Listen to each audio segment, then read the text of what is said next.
Hi everyone, this is Nick Despotidis, and I really have the privilege of being joined by Paul Levine, co-president of our academy. Paul, thanks so much for joining me.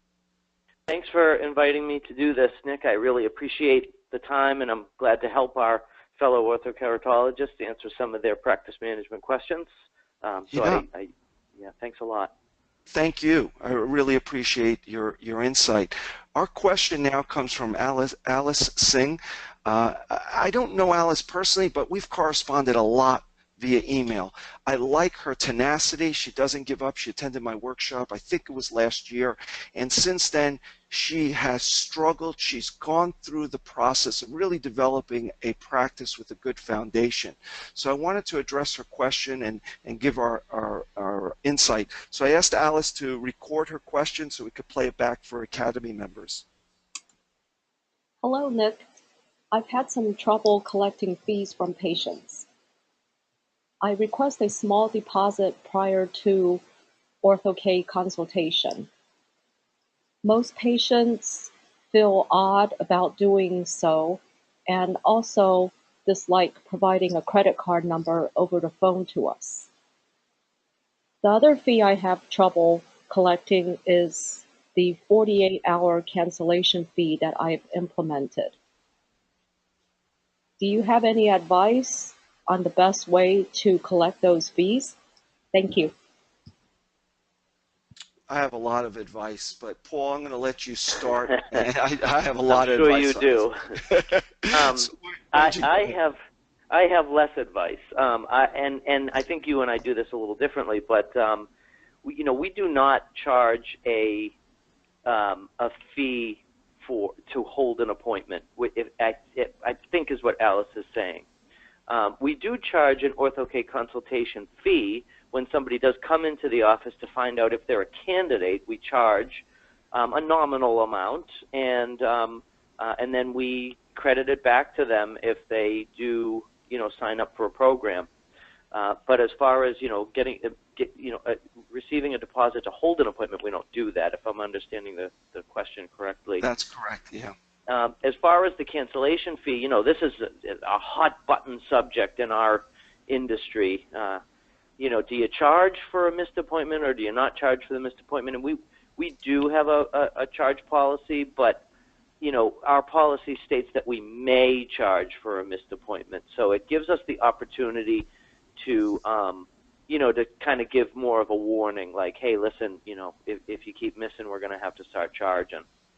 And then, our serial missers get charged. And then, quite honestly, if that sends them out of the practice, then so be it. Because and right now I'm talking about really more of our general practice, because we don't really have a lot of missed appointments when it comes to OrthoK. They understand the importance and the value of that time. I think a little bit more than some of the general practice patients. Those are the D patients, right, Dr. D? Yeah, that D. Yeah, that's great. D means patients that really don't respect the care we provide. I have some strong feelings. We do charge an OrthoK fee. I didn't for the first, I would say, about 15 years of providing OrthoK. In hindsight, that was a mistake. I should have listened to my staff. But providing a consultation fee eliminated the tire kicker, so to speak, and it also, my conversion rate of people from consultation into the program, whatever it is, specialty contacts, skyrocketed. So I got reimbursed for my chair cost and beyond, obviously, and also my sign-up rate. So we do charge a consultation fee, and we require a deposit. And I'm going to encourage you, Alice, to stay strong on this. I'll tell you why. We used to get a high no-show rate for OrthoK consults and checks. And it may be a little different than Paul, because literally every Monday, Wednesday, and Thursday, all we see is OrthoK patients. As a matter of fact, on Wednesdays, both Ivan and I only see OrthoK patients. So whatever little thing may happen to you skyrockets in our office. The reason people are balking at leaving a deposit is you haven't allowed enough time to answer their questions. You can't say, unless you have a huge reputation, you can't say, hey, listen, you have an appointment with Dr. Tseng, it's $75 to hold that appointment, because there's no value. So the first recommendation is you have to assign a person to get back to them when that person has time to discuss the consultation. They'll have no problem leaving a deposit after one of you or your staff members develops a bond with the patient. And so what happens is I have a patient, a staff member who, if they're not available, they say, Mary will get back to you to answer all your questions, explain to you what happens during the consultation, how much it is, etc. Because those questions, we have a timer on our phone, can last anywhere between 20 minutes and 1 hour. So if you don't trap that phone call, you lose a golden opportunity, but also they're not going to leave the deposit. So at that point, my staff answers all their questions, but really what we're doing is establishing a rapport. And once that rapport is established, we'll say, listen, Dr. D is going to spend upwards of an hour with your son. We require a $75 fee to hold that appointment. That's non-refundable if you cancel within 24 hours. Because I only have a set number of consults. If I'm sitting there waiting for someone, I've lost a lot, you know. So we stood strong. It wasn't easy, Alice. But I got to tell you, if you trap the phone call like I'm recommending, you stay strong, they will leave the deposit. It's just an excuse. We give our credit card to everyone and anyone these days. It's just that they're saying, I don't trust you yet. I don't feel confident. I don't value this visit enough to leave X number of dollars. Once you either take the phone call yourself or have your staff, that will go away, I promise you. And about 15 years ago, my partner Barry was livid over no-shows. And I thought it was crazy because that gave me some time to catch up. About 15 years ago, Paul, we implemented a very stern cancellation fee.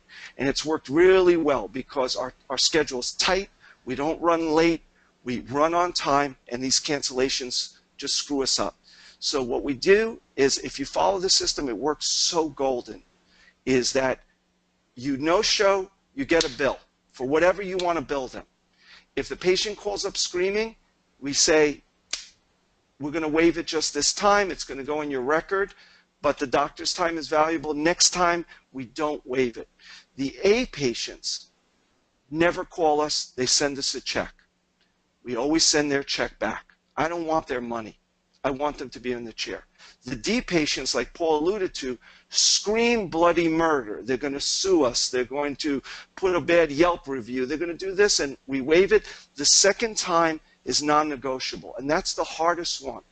Because patients have threatened, you wouldn't believe it, or maybe you would, if I don't waive it, and we don't waive it, and like Paul said, they leave, because they were Ds anyway.